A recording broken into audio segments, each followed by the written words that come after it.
are live from the Results Operations Center here in Midrand, and we continue with our analysis. We're trying to make sense of the numbers, data crunching, the numbers slowly trickling in, not quite at the mark that had been anticipated, but nonetheless, the ISC, of course, doing that work, processing and auditing, as South Africans just yesterday made their mark. Well, some well into the morning, and not much sleep has been had, but we continue to bring you all the latest developments and analysis here with our panel of experts on the SABC. And so that conversation continues.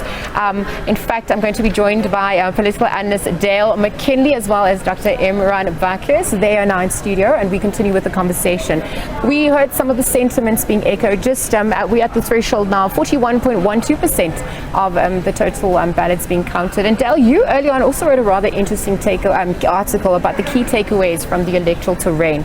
Perhaps you could explore what you were trying to argue at that point, beyond the, the more pertinent talking points. What has been missing in the conversations?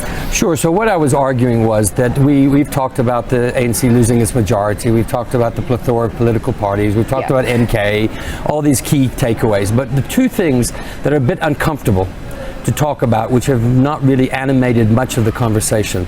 The first one is a general rise of the right. I call it a general rise of the right. In other words, much more conservatism, social conservatism, political conservatism.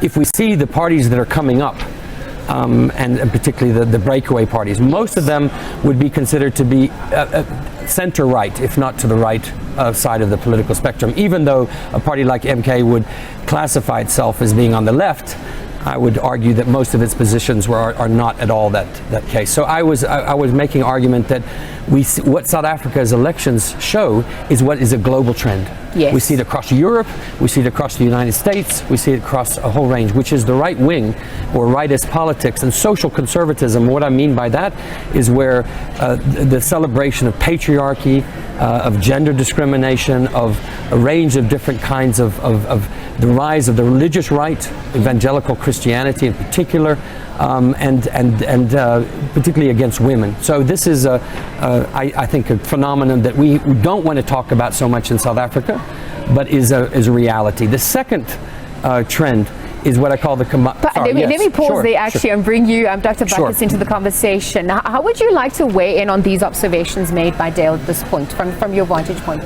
Yeah, no, absolutely. I think the point we were making earlier is that when you have a context like South Africa, rising unemployment, etc., yes, there often is this tendency to look at an authoritarian right, because that right sort of professes that it has the answers. And that's not uniquely South African again, right? We've seen that across the world.